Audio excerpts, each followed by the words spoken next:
আল্লাহ তাআলা ফেরেশতাদেরকে বলবেন খুযুহু ফাগুল্লুহু সুম্মাল জাহিমা সাল্লু, তারে ধর, তারে বান।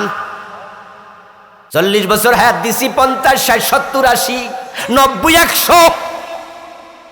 কত আলেম ওয়াজ করছে, কত হুজুর বুঝাইছে, মসজিদের খতিব প্রতি জুমায় তারা বুঝাইছে, তাবলিগ জামাত বুঝাইছে, পীর সাহেবরা বুঝাইছে, বক্তারা বুঝাইছে, আলেমরা বলছে, সে কথা তখন শুনে নাই। তাই হে নাকি এখন দুনিয়া আবার যাইয়া ভালো হইতে চায়, তারে ধরো ফেরেশতারা, তাকে জাহান্নামের শিকল দিয়া বেঁধে ফেল।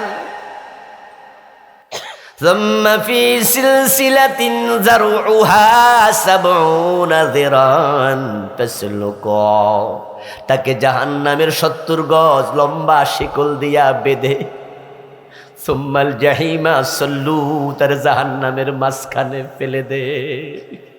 ওই ব্যক্তিকে আল্লাহ জাহান্নামে ফেলে দেবেন, কিন্তু জাহান্নামে যাওয়ার পরেও সে চিৎকার দিয়ে আল্লাহ তাআলাকে বলবে, আল্লাহ আখরিজনা আখরিজনা আখরিজনা মিনহা ফাইন উদনা ফাইন্না যালিমুন।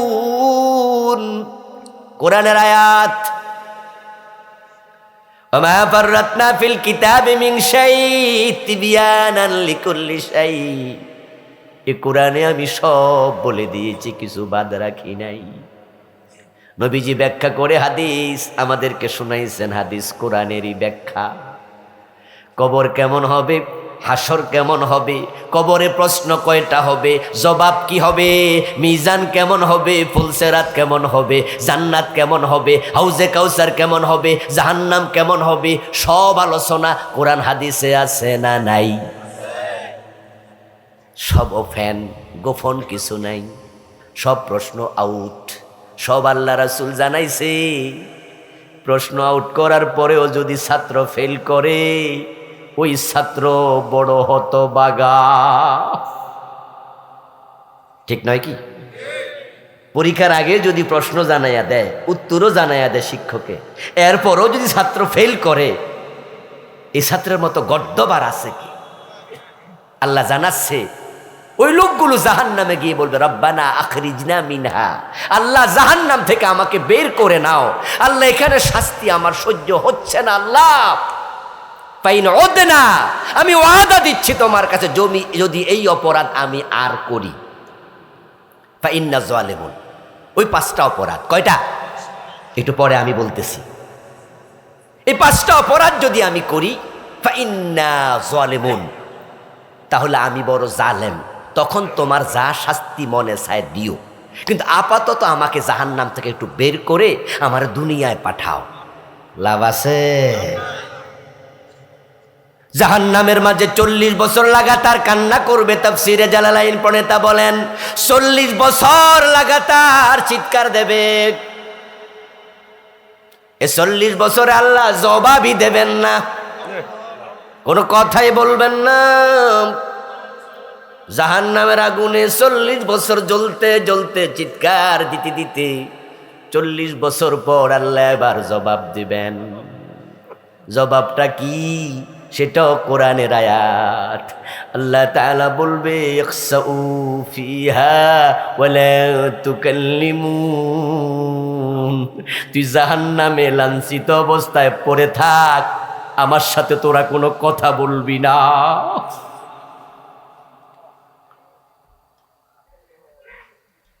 চল্লিশ বছর পরে জবাবটা পাইছেন, তবে হতাশার জবাব, আশার কোনো জবাব না। আল্লাহ বলবে কোনো কথাই কবি না, ওয়ালা তুকাল্লিমুনি, আমার সাথে তোদের কোনো কথাই নাই।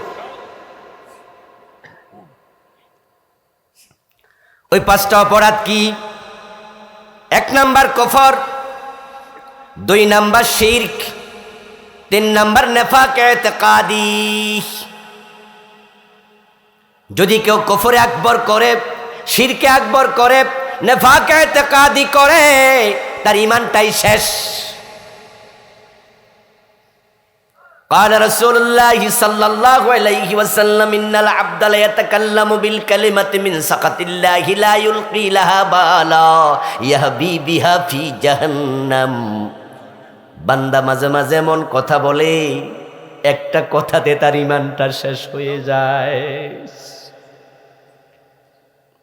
এটাকে কোরআনের ভাষায় আল্লাহ বলছে কালিমাতিন খাবিসা। এটা বড় নিকৃষ্ট কথা, যেটা বাংলাদেশে আমরা বলি কুফরি কালাম। এমন কথা মানুষ বলে যেই কথা বলার সময় সে সিরিয়াস ছিল না, হাসতে হাসতে বলছে অথবা এমনে বলে ফেলছে, ভেবে চিনতে সিদ্ধান্ত নিয়েও বলে নাই, কিন্তু কথাটা তো জঘন্য। একটা কথার কারণে আল্লাহ তার জাহান্নামের মাঝখানে ফেলে দেয়। এজন্য দোস্ত, কথা কইতে সাবধান, কাজ করতে সাবধান। হযরত ওমর বলতেন হাসিবু আনফুসাকুম ক্বাবলা আন তুহাসাবু ওয়াজিনু আনফুসাকুম ক্বাবলা আন তুজানু। আল্লাহর কাছে হিসাব দেওয়ার আগে নিজের হিসাব নিজে করে নিও। তোমার আমলের ওজন আল্লাহর কাছে হবে, আমলের ওজন ওখানে হওয়ার আগে নিজের আমলের ওজন নিজে করে নিও। কথার ওজন আছে, কাজের ওজন আছে, চিন্তার ওজন আছে। ওয়াকিমুল ওয়াজনা বিল কিসতি ওয়ালা তুকসিরুল মিজান। ওজনে সীমা লঙ্ঘন করিও।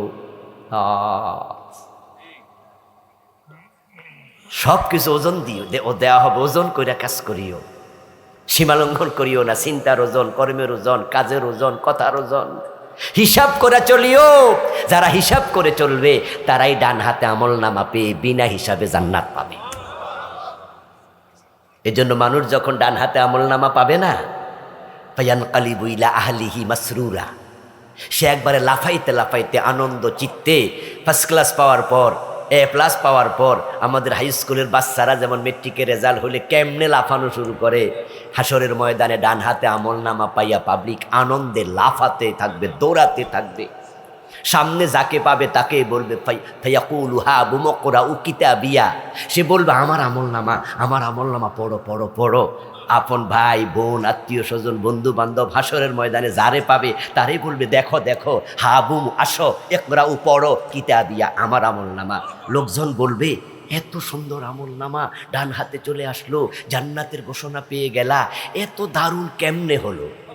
জবাবে বলবে ইন্নী জানান্তু আন্নী মুলাকিন হিসাবিয়া, আমি জানতাম দুনিয়ায় থাকতে প্রতিটা আমলের হিসাব আল্লাহর কাছে দিতেই হবে, তাই আমি না বুঝে কোনো কথা বলতাম না, কোনো অন্যায় আমল আমি করতাম না। হিসাব ছাড়া চললে উপায় নাই। সামনে নির্বাচন আসতেছে, দেখবেন যে নির্বাচনের আগের রাতে কিছু লোক আছে নিজেরে বিক্রি করে দিব। ওদের হিসাব টিসাব নাই, হের ওজন কি হে জানেই না, বুঝেই না, মাত্র 500 টাকা দিলে ভোট বিক্রি করবে, এমন কিছু লোক আছে না নাই? বরং নির্বাচনের আগের রাত অনেকে দরজা খুইলা ঘুমায়, আবার অনেকে মোমবাতি জ্বালায় রাখে, ঘুমায়ও না। হ্যাঁ, এ চিন্তায় থাকে যে আইব তো। হ্যাঁ, বাড়িতে টর্চ লাইট দেখলে মাশাআল্লাহ আইছে রে, আইছে, বউরে কই যে আইছে। উদ্দেশ্য ভোটে বিক্রি করবে, সে অপেক্ষায় আছে কে 1000 করে টাকা দিবে। 500 টাকা 1000 টাকার ভোট বিক্রি করে এমন লোক কি মনোহর দিতে নাই? আচ্ছা বলুন তো, যে আপনি নিজেকে বিক্রি করে দিলেন 500 টাকার কাছে, টাকা যাবে দে ভোট সে পাবে। এখন আপনি যে ভোট তারে দিলেন সেই লোক সৎ কিনা, লোকটা ভালো কিনা, লোকটা যোগ্য কিনা, লোকটা কোরআনের পক্ষে কিনা, কিচ্ছু ভাবলেন না, টাকার কাছে বিক্রি করলেন। এবার বলুন তো আপনার বিবেক আছে না বিবেক মরে গেছে? বিবেক মরে গেছে। এই এলাকায় যে ছোট্ট ছাগল বাজারে বিক্রি হয়, ছাগলের দাম কম হইল কত? কন না একটা আন্দাজে কন। 8-10 হাজার টাকার নিচে ছাগল আসেনি? 5,000-এর নিচে মনে ছাগলের 2200 পাবেন। আর আপনি যে 1000 টাকা বিক্রি করে দিলেন, তাহলে আপনার দাম ছাগলের চেয়ে বেশি না কম? টাকায় বিক্রি তো মানুষ হয় না, টাকায় বিক্রি হয় পশু। তুমি একটা পশু, তুমি পশু। উলাইকা কাল আনআমি বাল হুম, তুমি আরো নিচে নেমে গেছো। আমার প্রিয় ভাই সাবধান, যে ব্যক্তি কুফর করবে, শিরিক করবে, নেফাকে ইতিকাদি করবে, তার ঈমান আমল সব শেষ। এই কাদিয়ানির সব শেষ, কারণ তারা কুফর করেছে। কুফরটা কি? কুফর হলো আল্লাহর কোরআনের কোনো বিষয়ের সাথে দ্বিমত করা, হোক সেটা সবটা অথক একটা। কথা বুঝিয়েন, 10 লাইনের অঙ্ক, 10 লাইনের অঙ্ক, আপনার 9 লাইন ঠিক হয়েছে, 1 লাইন ভুল হয়েছে, আপনি পাবেন 0। যার 10 লাইনে 10টা ভুল, সে কত? ইয়েস। পুরা কোরআন যদি কেউ না মানে সে কাফের। যদি কেউ বলে আমি সব মানি, 1 অক্ষর মানি না, তুমি 1 অক্ষর না মানলে তুমিও কাফের। আর যে ব্যক্তি কোরআনের সাথে দ্বিমত করবে সে শেষ। ঈমান কি? ঈমান বুঝলে কুফর বুঝার সহজ। ঈমান হচ্ছে হুয়া তাসদীক বিমা জাআ বিহিন নবী সাল্লাল্লাহু আলাইহি ওয়াসাল্লাম মিন ইনদিল্লাহ। আল্লাহর পক্ষ থেকে প্রিয় নবী যে কিতাব এনেছেন, এটার উপরে পুরা বিশ্বাসের নাম হলো ঈমান। বিসমিল্লাহর বা থেকে মিনাল জিন্নাতি ওয়ান নাসের সিন পর্যন্ত যাহা আছে সবটাকে একসাথে মানতেই হবে। কাদিয়ানি সবটাই মানে ইল্লা আরবাআতা আহরুফ, 4টা হরফ ব্যতীত, খা, আলিফ, তা, মিম। তাও আবার এটা বলে না যে 4 অক্ষর মানি না, 4 অক্ষরকে তারা ভুল ব্যাখ্যা করে মানতে চায়। তার আল্লাহর কোরআনের সকল বিধান মানে, শুধুমাত্র বিশ্ব নবী, শেষ নবী, খাতামান নাবিয়্যিন, এটা তারা মানে না। তাদের বক্তব্য হলো মুহাম্মদ ইবনে আব্দুল্লাহ, মুহাম্মাদুর রাসূলুল্লাহ বড় নবী, বড় রাসূল, কিন্তু তিনি শেষ নবী নন। নাউজুবিল্লাহ পড়েন। এজন্য গোলাম আহমদ কাদিয়ানকে তারা নবী বলে। গোলাম আহমদ কাদিয়ানকে নবী বলে কোরআনের 4টা অক্ষরকে অস্বীকার করে একটা মেসেজকে বাদ দিয়া কাদিয়ানীদের ঈমান শেষ হয়ে গেল। আপনাদের কাছ থেকে একটু জবাব চাইবো, আওয়াজ দিয়ে বলুন, কাদিয়ানীরা মুমিন না কাফের? তারা আল্লাহর আইন মানে না, কয়টা বিধান, কয়টা মানে না? একটা। কয়দিন আগে তো ঢাকায় বিশাল সম্মেলন হলো না, খতমে নবুয়তের, লাখ লাখ আলেম সোহরাওয়ার্দী উদ্যানে সে সম্মেলনে একসাথ হয়েছেন। আমার মনে হয় এই নরসিংদী থেকেও গেছে। আচ্ছা, ওখানে দেখলাম যে ডজন ডজন বক্তা, বড় বড় আলেমরা, লক্ষ মানুষের সামনে তারা বক্তৃতা দিয়েছে। সবার বক্তৃতার আলোচ্য বিষয় একটা, কাদিয়ানীদেরকে রাষ্ট্রীয়ভাবে অমুসলিম ঘোষণা করতে হবে, করা হবে না। কি ছিল? রাষ্ট্রীয়ভাবে তাদেরকে অমুসলিম ঘোষণা করতে হবে। এই দাবিটা জানাইছে কার কাছে? ডক্টর মোহাম্মদ ইউনূসের কাছে, যেহেতু এখন বর্তমানে উনি প্রধান, রাষ্ট্রের প্রধান। এর আগে দাবি জানাইছে কার কাছে? শেখ হাসিনার কাছে। এর আগে দাবি জানাইছে কার কাছে? খালেদা জিয়ার কাছে। এর আগে দাবি জানাইছে কার কাছে? এরশাদের কাছে। অর্থাৎ এই কাদিয়ানীদের বিরুদ্ধে খতমে নবুয়তের আন্দোলন চলমান একটি প্রক্রিয়া। আপনাদের কাছে আমার প্রশ্ন, সরকার তাদেরকে কাফের ঘোষণা করছে? করে নাই। কেন করে নাই? কারণ জাতীয় পার্টি ভাবছে ওদেরকে রাষ্ট্রীয়ভাবে কাফের ঘোষণা করলে আন্তর্জাতিক চাপ আসবে, অথবা তারা আমার বিপক্ষে চলে যাবে। আওয়ামী লীগ ভাবছে যে কাদিয়ানি যারা, তার সংখ্যা যদি বাংলাদেশে 50 লাখ হয়, আমরা জানি না সংখ্যা কত, হোক না 10 লাখ, 20 লাখ, 30 লাখ। এখন যদি আওয়ামী লীগ ওদেরকে কাফের ঘোষণা করে, এই 30 লাখ তাদের পক্ষে যাবে না বিপক্ষে? একই চিন্তা করছে বিএনপি, একই চিন্তা করছে জাতীয় পার্টি, সব সরকার। এখন ডক্টর ইউনূসের কাছে আমরা দাবি জানাইলাম, ডক্টর ইউনূস নিজে কি ফাঁকা মুসলমান? তো এর কারে কাফের ঘোষণা করবে? কথা কিন্তু বুঝতে হবে। আপনারা যে তাল গাছের কাছে বেল চাইতেছেন, পুরুষ গরুর কাছে দুধ চাইতেছেন না? পুরুষ গরুর কাছে বালতি নিয়ে গেছে দুধ দোয়াইতে, হেতের আসেনি, ওলান আসেনি। তো আপনি যে বললেন যে এই ডক্টর ইউনূস সরকার ঘোষণা করো কাদিয়ানীকে কাফের, অথচ ডক্টর ইউনূসের যে গভর্নিং বডি আছে, এখন উপদেষ্টা আছে, ওইগুলার ভিতরে 2-4টা নাস্তিক টাইপের আছে না নাই? ওরা যে নারী কমিশনের রিপোর্ট দিল সরাসরি আল্লাহর কোরআনের বিরুদ্ধে দিল। ওদের 1 নাম্বার রিপোর্ট ছিল নারী কমিশন রিপোর্ট, নারী সংস্কার কমিশনের রিপোর্ট। অনেকগুলো সংস্কার কমিশন বানাইছে, তো তার মাঝে 1 নাম্বারটা দিছে নারীরা। তার মাঝে ওরা যে সমস্ত কথা লিখছে, একটা কথা ছিল এদেশের নারীদের অগ্রগতি না হওয়ার পিছনে 1 নাম্বার দায়ী ইসলাম। আচ্ছা, তো আপনি হে সরকারের কাছে গেছেন দাবি জানাইতেন যে আপনি কাদিয়ানীরে কাফের কোন? আমার দোস্ত আলেম ওলামাদেরকে আরো আপডেট হওয়া লাগবে, আরো যুগ সচেতন হওয়া লাগবে। বেলগাছের কাছে তাল চাইলে লাভ নাই, পুরুষ গরুর কাছে দুধ চাইয়া লাভ নাই। এ জাতীয় লোকদের কাছে তোমরা কাদিয়ানীরে কাফের ঘোষণা করো বলে লাভ নাই।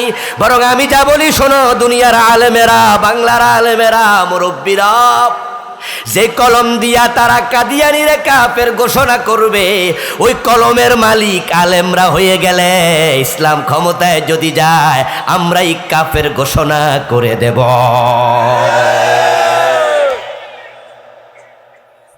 যেই কলম দিয়া এরা কাফের ঘোষণা করব, কলমের মালিক হয়ে যাও। যদি ইসলাম আলারা ক্ষমতা যায়, দাবি তো আর জানানো লাগবে না। আমরা তো প্রথম সংসদ অধিবেশনে বিল উত্থাপন করে কাদিয়ানীকে কাফের ঘোষণা করে দেব।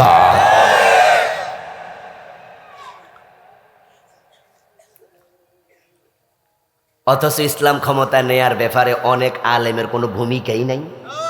উল্টা আরো কইয়া দেয় আমরা রাজনীতি করি না। তো আমরা রাজনীতি না করলে ইসলামটা ক্ষমতা যাইব কেমনে? ঘরে বইয়া সুবহানাল্লাহ তাসবিহ পড়লে। কাদিয়ানী কাফের হয়ে গেল আল্লাহর একটা বিধানের সাথে দ্বিমত করে। কুফরি বড় জঘন্য কাজ, এটার কাছে যাওয়া যাবে না। ইবলিস শয়তান, সে মোমেন না কাফের? সে আল্লাহর কয়টা আইন মানে নাই? আদমরে সেজদা করো, সে কইছে না, সাথে সাথে ঈমান। আল্লাহর কথার সাথে দ্বিমত করার কোনো সুযোগ নাই। ইবলিস কিন্তু বলে নাই যে আল্লাহ আপনারে আমি মানি না। ইবলিস কিন্তু তাসলিমা নাসরিনের মতো বলে নাই যে আল্লাহ বলতে কেউ নাই।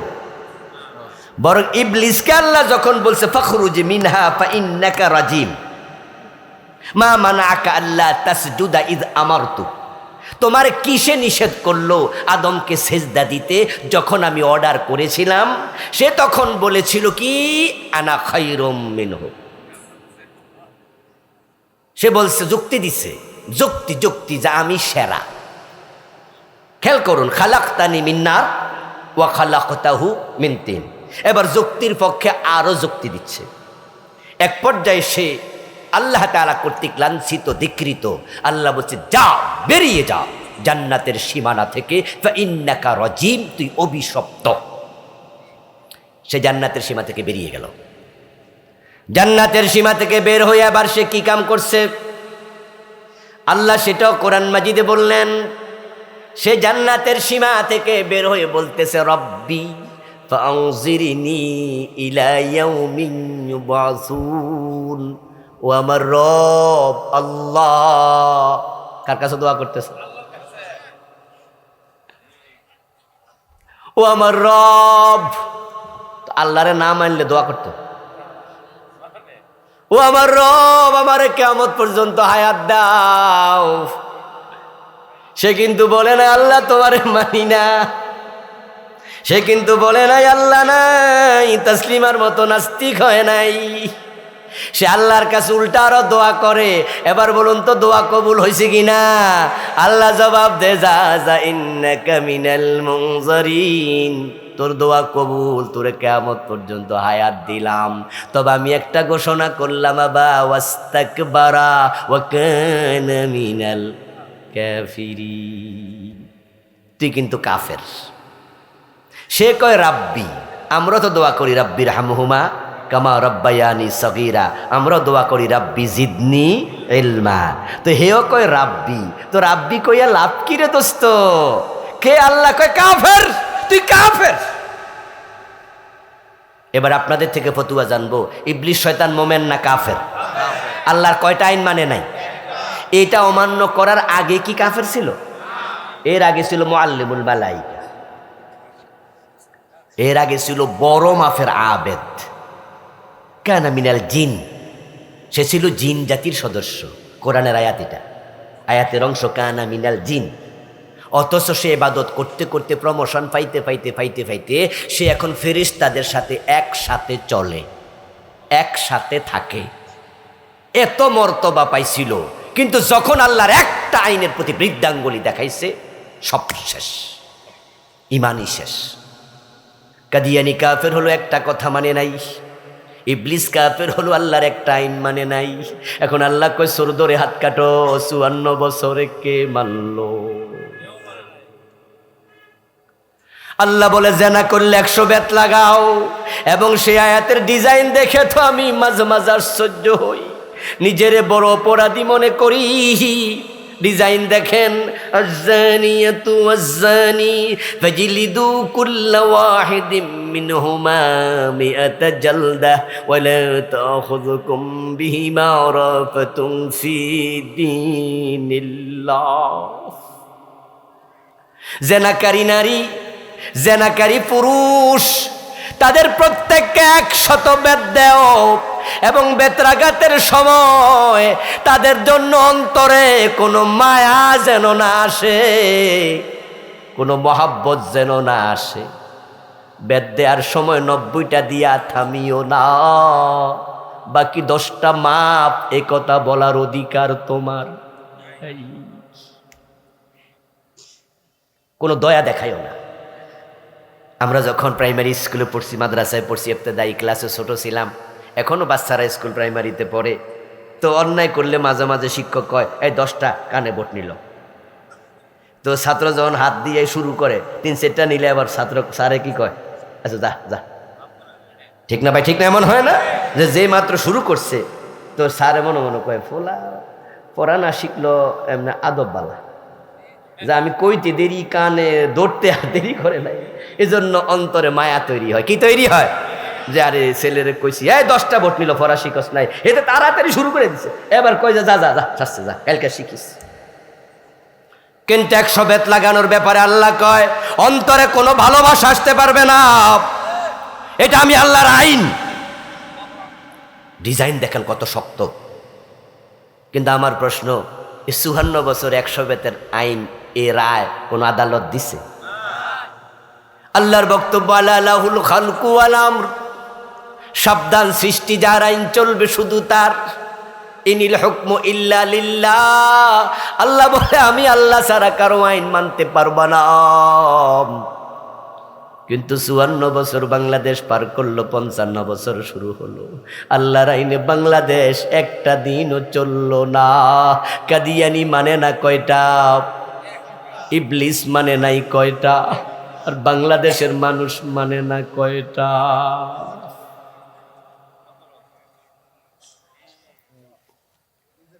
তো কাদিয়ানি রে কাফের ঘোষণার লাইগা সব দল বাইন্দা চলে যান, নিজের খবর কি?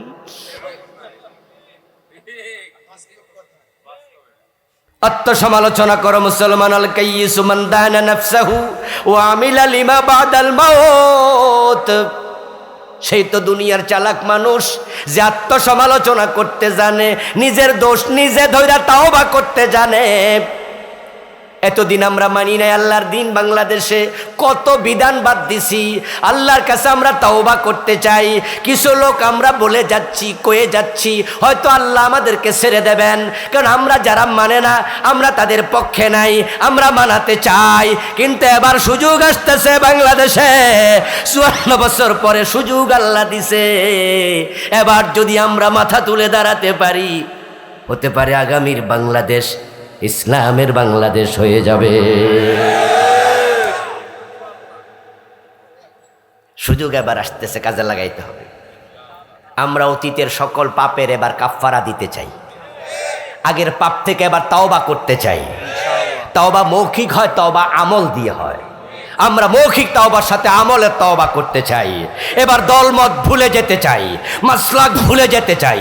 আপনার পাস করলি, আমার এক করলি। আপনি কিয়াম করেন, আমি কিয়াম করি না।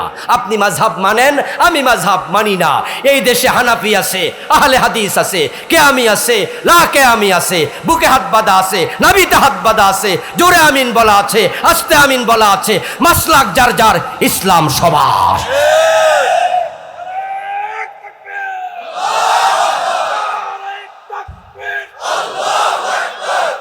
প্রিয় ভাইয়েরা আমার, এখন কুফরি তো অভাব নাই। আমি কুফর নিয়ে বই লিখেছি, আমার লেখা 9টা বই আছে, তার মাঝে এটা একটা। এটাতে আমি 56টা কুফর লিখেছি। সর্বাঙ্গে ব্যথা মলম দেবেন কোথায়? পড়লে দেখবেন যে কত জায়গায় যে ক্ষত। ধর্ম নিরপেক্ষ মতবাদ একটা কুফরি মতবাদ, এটা আমাদের ঈমানকে শেষ করে দিয়েছে। এই 54 বছর যারা দেশ চালাচ্ছে ধর্ম নিরপেক্ষ মতবাদ দিয়ে চালাচ্ছে, অথচ ধর্মের ব্যাপারে নিরপেক্ষ থাকার কোনো সুযোগ নাই। হয়তো ধর্মের পক্ষে, আর যারা পক্ষে নয় তারা হয়ে যাবে বিপক্ষে। মাঝখানের কোনো রাস্তা নাই। লাকুম দীনুকুম ওয়ালিয়া দীন। কথা ক্লিয়ার। নিরপেক্ষ মানে যার কোনো পক্ষ নাই। আচ্ছা, ধর্মের কথা উঠলে পক্ষ নাই বলার সুযোগ আছে? আমি সবার জবাব চাইব, দয়া করে সবাই আল্লাহকে সাক্ষী রেখে বলুন আমাদের ধর্মের নাম কি? ইসলাম। তো তাহলে আপনি নিরপেক্ষ কই? নিরপেক্ষ কই আপনি? যদি হিন্দু থাকতো সে কি বলতো তার ধর্মের নাম ইসলাম? সে বলতো তার ধর্মের নাম কি? হিন্দুজম, হিন্দু। খ্রিস্টান হলে সে বলতো খ্রিস্টান। তখন আপনি মুসলমান হয়ে আপনি নিরপেক্ষ কেমনে? এটা হলো ধোকাবাজি, এটা চালবাজি, এটা ভণ্ডামি। ইন্ডিয়া সাপোর্ট পাওয়ার জন্য, আমেরিকার একটু নেক নজরের জন্য বুঝায় যে আমরা কিন্তু ইসলামের পক্ষে ক্ষোভ নাই, হালকা হালকা আছে। মানে একবারে বিপক্ষে না, বিপক্ষে কয় না, কয় নিরপেক্ষ। সেকুলারিজম এটা একটা মতবাদ, এটা একটা ইজম, এটা একটা আলাদা ধর্ম। আমার এই বইতে আমি সেকুলারিজমের সংজ্ঞা লিখেছি কেমব্রিজ ডিকশনারি থেকে। Secularism is a belief religion should not be involve with any social activity of a country. ধর্মনিরপেক্ষতা একটা বিশ্বাসের নাম। দেখছেন, এই যে বললাম ধর্ম, এটা আলাদা বিশ্বাস। সেকুলারিজম বিলিভ একটা বিশ্বাসের নাম। Religion should not be involve, ধর্ম সংযুক্ত হবে না, নাক গলাবে না। কোথায়? With any ordinary and social activities of a country. রাষ্ট্রের কোনো ব্যাপারে, রাষ্ট্রের কোনো ব্যাপারে ধর্ম নাক গলাবে না। অথচ আমরা বলি religion should must be involve. আমরা আছি যেখানে, ইসলাম থাকবে সেখানে, সব জায়গায় থাকবে। আমরা যখন টয়লেটে যাই সেখানে ইসলামের আইন নাই? যখন ঘুমাতে যাই ইসলামের আইন নাই? স্ত্রীর বিছানায় কেমনে যাবেন ইসলামের আইন নাই? আপনি থুতু কেমনে ফেলবেন ইসলামের আইন নাই? তো রাষ্ট্র চালাবেন ইসলাম নাই? কয় কিরে, কয় কিরে। কুফরি বড় জঘন্য, চিনবেন জানবেন। অনেকে বলবে আল্লাহ আমি জানি না এটা কুফর, এটা শিরিক, কোরআনে এটা আছে। মুশরিকরা বলবে ওই যে বন্ড পীরের পায়ে সেজদা মারছে, আল্লাহ যখন বলবে ও মিয়া নামাজ পড়ছো সব বাদ, রোজা রাখছো সব বাদ, কারণ তুমি তো শিরিক করছো, তখন সে বলবে আল্লাহ আমি তো শিরিক করি নাই। কোরআনে আল্লাহ কি বলে শুনুন, তারা তখন বলবে আল্লাহি রব্বিনা মা কুন্না মুশরিকিন, আল্লাহ তোমার কসম আমি মুশরিক ছিলাম না। দেখছেন, আল্লাহ নবীজিকে বলছে উনজুর কাইফা কাযাবু আলা আনফুসিহিম। হাফেজ তো এখানে আছে মনে হয়, হাফেজ টাফেজ আসেনি? দুই একজন হাত তোলেন দেখি, হাফেজারা দেখি কেমন হাফেজ এখানে মনে হয় আছে। ওরে বাবা, এখানে তো অভাব নাই। আল্লাহ এই হাফেজদেরকে হাসরের ময়দানে তাদের বাবার নূরের তাজ দিতে পারে এমন আলেম হিসাবে কবুল করো। ঘরে ঘরে হাফেজ আল্লাহ তুমি দান করো, বলেন আমিন। আমাদের সন্তানদেরকে আল্লাহ হাফেজ বানাও, আলেম বানাও, আমাদেরকে আলেমের নানা আলেমের দাদা বানাও, বলেন আমিন। আলহামদুলিল্লাহ। আল্লাহ বলবে কাইফা কাযাবু আলা আনফুসিহিম, এই মুশরিকগুলা কেমনে মিছা কথা কইতাছে নিজের ব্যাপারে। হে পীরের পায়ে সেজদা মারছে, হে কবলে হে শিরিক করে নাই। আসলে ব্যাপার কি জানেন, কিছু ব্যাপার হবে তারা আল্লাহকে ফাঁকি দিতে চাইবে, এজন্য মিথ্যা বলবে। আর কিছু ব্যাপার হবে পীরের পায়ে সেজদা দেয়া যে শিরিক, এই এলেমটাই তার ছিল না। কারণ ভণ্ড পীররা কি বলে জানেন, ভণ্ড পীররা বলে যে পীরের পায়ে যে সেজদা দেয় এটার নাম সেজদায়ে তাজিমি, আর আল্লাহরে যেটা দেয় এটা হলো সেজদায়ে তাআব্বুদি। ওরা সেজদারে মাঝখান দিয়ে কোপ মাইরা কখনটা করছে, 2 খণ্ড, মানে 2 ভাগে ভাগ করছে ওরা। এবং যুক্তি দেয় তাদের বন্ড মুরিদ, পীর বন্ড মুরিদদের কাছে, যে যদি আল্লাহ ছাড়া অন্যকে সেজদা দিলে মানুষ ঈমান হারাতো, মুশরিক হতো, তাহলে ফেরেশতারা যে আদম নবীরে সেজদা দিছে, দেখছেন নি কি ফেস লাগাই দিছে। মুরিদ তো কয় কথা তো ঠিক, কারণ যদি আল্লাহ ছাড়া অন্যকে সেজদা দিলে শিরিক হয়, যেটা শরীয়তের মৌলবীরা কয়, তো তাইলে ফেরেশতারা তো মুশরিক, ফেরেশতারা তো আদম রে সেজদা দিছে। তখন মুরিদরা কয় ও মা গো, আমাদের হুজুরে না ঠিক। তখন তারা বলে শরীয়তের মৌলবীরা বোঝে না, এটা সেজদায়ে তাআব্বুদি না, এটা সেজদায়ে তাজিমি, কোনো অসুবিধা নাই। তখন ওই ভণ্ড পীরের কথায় মুরিদ বুঝতেই পারে নাই ইসলামে যে সেজদায়ে তাজিমি বলতে কিছু নাই। প্রশ্ন হতে পারে তাহলে আদম আলাইহিস সালামকে ফেরেশতারা দিল, সেটার ব্যাখ্যা কি? উত্তর হলো ফেরেশতাদেরকে আদমকে সেজদা দেওয়ার জন্য আদেশ করেছে কে? তো তুমি যে সেজদা নিলা, কি লগে কি মিলাইলা, তো তোমারে সেজদা দিতে আল্লাহ কই কইছে? কথা বোঝেন নাই? কারণ ফেরেশতাদেরকে তো কে বলছে, তো তুমি নিলা কেন, তোমারে দিতে কইছে কই?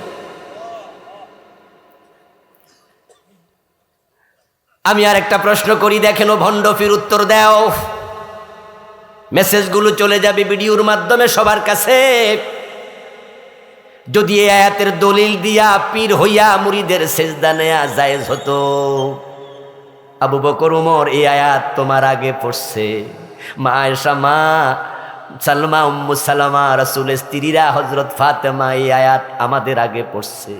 উনারা নবী মুহাম্মদকে সেজদা দিছে কয়দিন?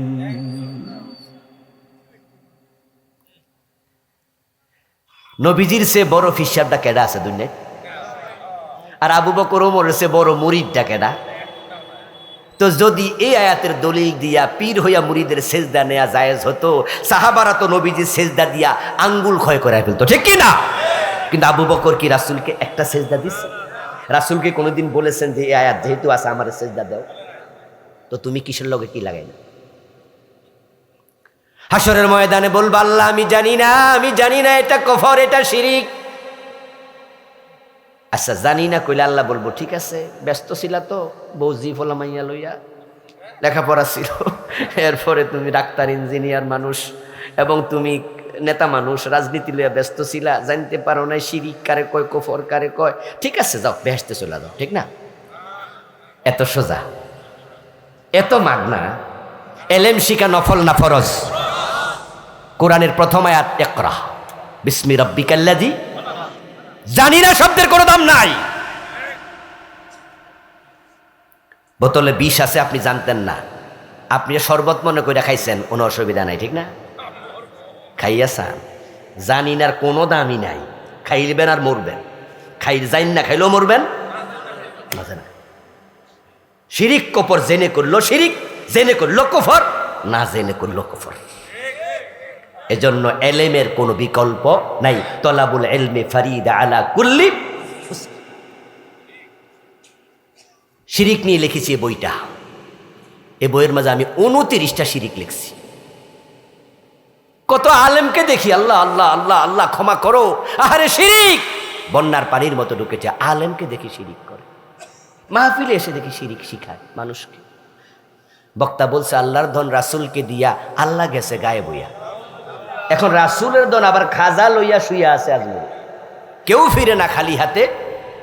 খাজা বাবার দেখছেন নি কেমনে কুফর আর শিরিক প্রচার করতেছে।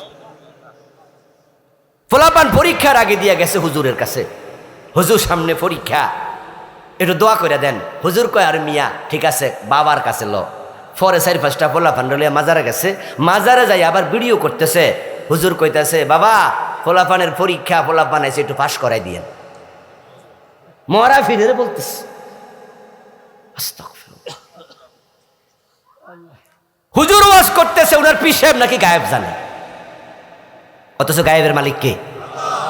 আরে শিরিক কত ভাবে যে ঢুকছে, কত জায়গা দিয়ে ঢুকছে, কত পয়েন্টে ঢুকছে, কোনো হিসাব নাই। বন্যার পানির মতো, বর্ষাকালে যেমন পানি খালে পাওয়া যায়, বিলে পাওয়া যায়, সাগরে পাওয়া যায়, আসমানে পানি, জমিনে পানি, গর্তে পানি, রাস্তার মাঝখানে গর্ত, এটা তো পানি। বাংলাদেশে শিরকের অবস্থা তাই। আর যে এলাকায় ভণ্ড পীরের মাজার আছে সেখানে তো শিরকের বাজার মিলে গেছে। আমার বইগুলো ড্রাইভার সাহেবের কাছে আছে, যাই সবাই নিবেন একটা একটা করে, এই শিরকের বইটা বিশেষ করে পড়বেন, দিবেন। মা বোনেরা কত শিরিক করতেছে, না জেনে চলছে শিরিক। কত লোক পীরের কাছে যাইয়া, গণকের কাছে যাইয়া আঙ্গুল দেখায়, আর আঙ্গুল দেখে বেড়া কয় সামনের মাসে বিপদ আছে। ওই বেটা তুই জানোস কেমনে? 1 সেকেন্ড পরে কি হবে জানে কে? এই যে আমাদের কয়দিন আগে নরসিংদী একটা বড় ভূমিকম্প হয়ে গেল, ধাক্কাটা আরেকটু জোরে লাগলে কি হইতো? উপায় ছিল না তো। কিন্তু বলুন তো, এই যে নরসিংদী ভূমিকম্প হয়েছে, এই এলাকার পীর সাহেব হুজুরটা টের পাইছে আগের দিন? আচ্ছা আগের দিন না পাক, ওই দিন তো পাইছে 10 মিনিট আগে। দুনিয়ার কেউ পায়? 1 সেকেন্ড পরে কি হবে পীর সাহেব জানে কেমনে? গণক জানে কেমনে? অথচ দোকান খুলে বসে আছে ঢাকার বসুন্ধরা শপিং মলে, মানুষ যাইয়া লাইন ধরে মালয়েশিয়ার ভিসা লাগবে কিনা হেরে আগে জিগা, আর হে কয় লাগবো 500 টাকা তো কইতাছে। আজীব আজীব আজীব। পত্রিকার মাঝে রাশিফল প্রকাশ পায়। ও মুসলিম, কিসের রাশি আবার? তোমার আঙ্গুলে রাশি আছে কইলো কেনা? এখানে তাকদীর যদি থাকে তো যার 2 হাত নাই হে তো না খাইয়া মরে যাওয়ার কথা। কত শিরিক, কত শিরিক, কত কুফর, নেফাক, নেফাক জঘন্য জিনিস। নেফাক সম্পর্কে জানবেন। শেষ 2টা বলে আলোচনা শেষ করছি সংক্ষেপে। হারাম খাইলে ইবাদত কবুল বন্ধ, আর বেদাত করলে ইবাদত কবুল বন্ধ। হারাম এবং বেদাত বাংলাদেশে 2টা সমান তালে চলছে। হারামেরও অভাব নাই, বেদাতেরও অভাব নাই। নবীজি বলেছেন হারাম খাইলে ইবাদত কবুল হয় না। 10 টাকা দিয়ে কাপড় কিনেছ, 9 টাকা হালাল, 1 টাকা হারাম। লাম ইয়াকবালিল্লাহু লাহু সালাতাহু মা দামা আলাইহি মান ইশতারা সাওবাম বিআশারাতি দিরহাম ফিহি দিরহামু হারাম। 10 টাকার কাপড়, 1 টাকা হারাম, 9 টাকা হালাল। ওই কাপড় পরে লাখ রাকাত নামাজ পড়ো, 1 রাকাত আর কবুল হবে না। হারাম খাইয়া হাত তুলেছ কাবার সামনে গিয়ে, ইয়া রব্বি ইয়া রব্বি ইয়া রব। মাতআমুহু হারাম ওয়া মাশরাবুহু হারাম ওয়া মালবাসুহু হারাম ওয়া গুযিয়া বিল হারাম ফাআন্না ইস্তাজাবু লিযালিকা। নবী বলে পেটে হারাম, রক্তে হারাম, গোশতে হারাম, কাপড়ে হারাম, কাবার ভিতরে ঢোকে দোয়া করো। হারাম খাইলে দোয়া কবুল হবে না। অথচ সুদে টাকা লাগাইয়া ইমাম সাহেবের পিছনে দাঁড়াইয়া নামাজ পড়ে। সুদখোর নামাজি বাংলাদেশে আছে কিনা? গোশখোর নামাজি আছে কিনা? আহারে অফিসারদের মাঝে তো এই দেশে শতকরা মনে হয় 98টা বা আরো বেশি গোশখোর। অফিসার না হইয়া বাংলাদেশে মনে হয় অবস্থা এত খারাপ হচ্ছে, দিন দিন রিক্সাওয়ালা হওয়া ভালো, কমপক্ষে গোশ খাবে না। একটা অফিসে 10টা অফিসার যদি থাকে 9.5টা গোশ খায়। অধিকারটা কি লেগেছে মাঝে মাঝে খায়।